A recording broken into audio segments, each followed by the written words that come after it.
stop. But constructive criticism from a fan who's paying money and buying your shirt and blah, blah, blah, they deserve to have anything. They're the same people that were watching Trent's goals on the phone or spending $3,000 to go to Dortmund to see Trent score a free kick. They're the same people that adore him, that are spending 90 quid on a shirt. You've got to accept it.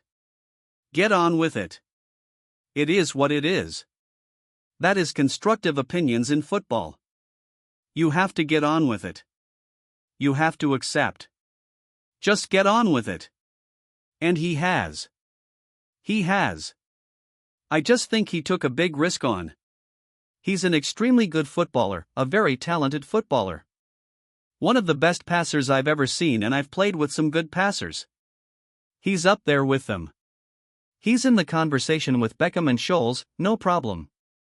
But to lead Liverpool Football Club where he was at in the prime years, getting off with a new contract, he took a risk on, in my opinion. And I think he's living that risk now. I hope it works for him because I love the kid. Love the kid to bits. I wouldn't have done it. Before the former England international concluded, but he's good enough to make it work. He's good enough to make it work. I wouldn't have done it. Trent Alexander-Arnold has already made his feelings clear as Liverpool agreement reached. Gary Lineker agrees with Jamie Redknapp's comments about Liverpool missing Trent Alexander-Arnold this season. The right-back completed his dream, albeit controversial, transfer to Real Madrid in the summer after months of speculation surrounding his future. His announcement in May was met with outrage as many die-hard Reds couldn't comprehend why he would want to leave his childhood club for what they perceived as a major European rival.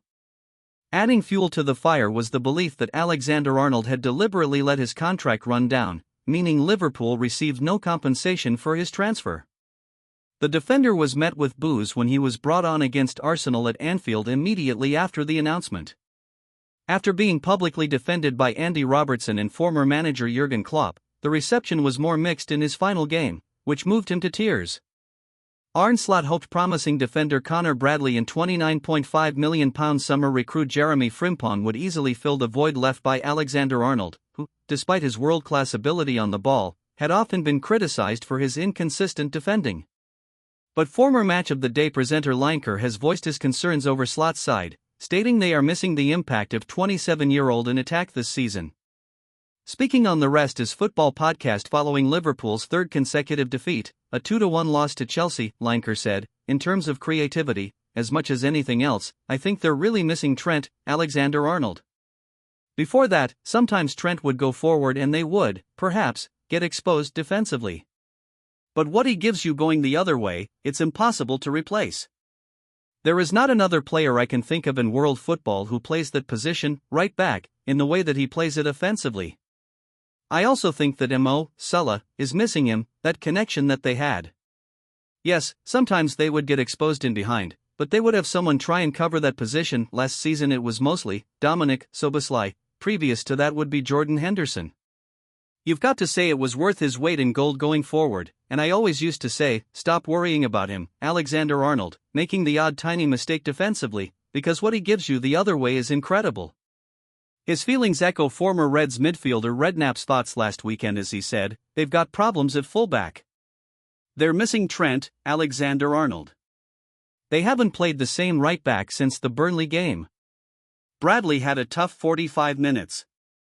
With the pair's comments in mind and several months passing for fan frustration to simmer, perhaps it is clearer to see now just how much Alexander-Arnold offered Liverpool.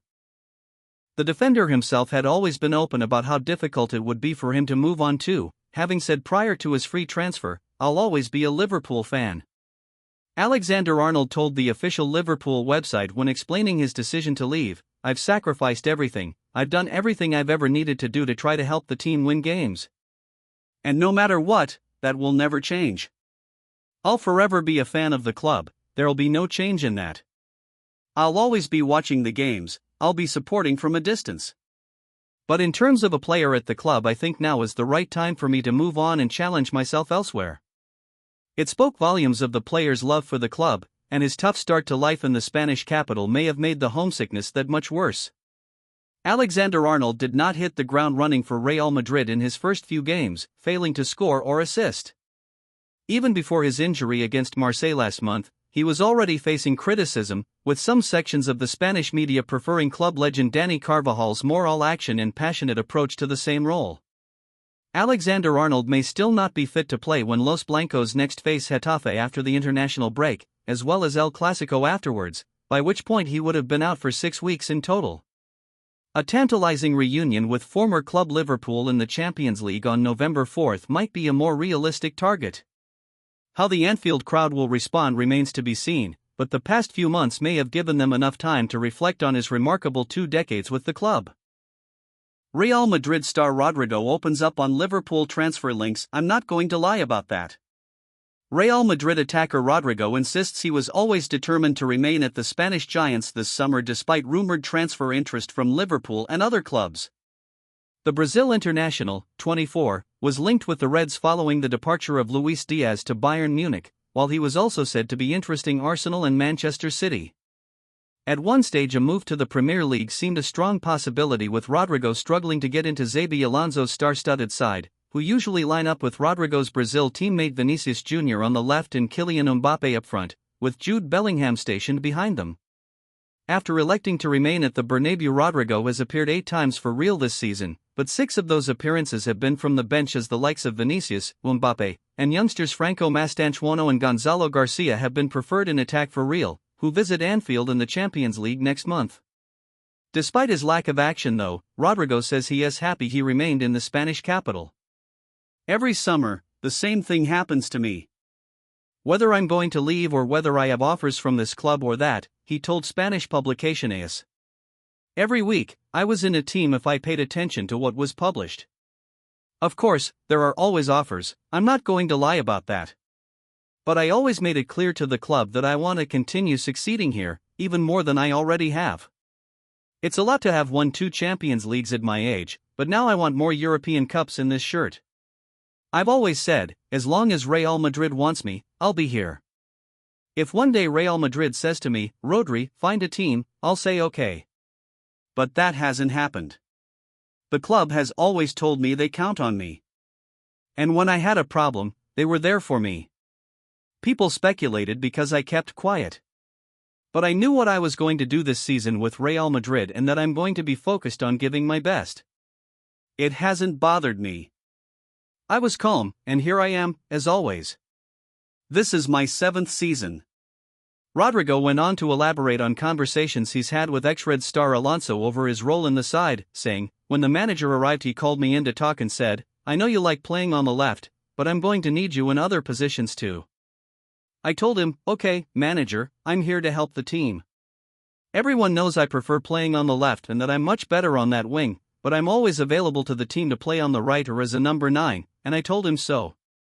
The truth is, he's only putting me on the left, and I like the level of minutes I'm getting. I'm doing well, although, logically, I want to play more.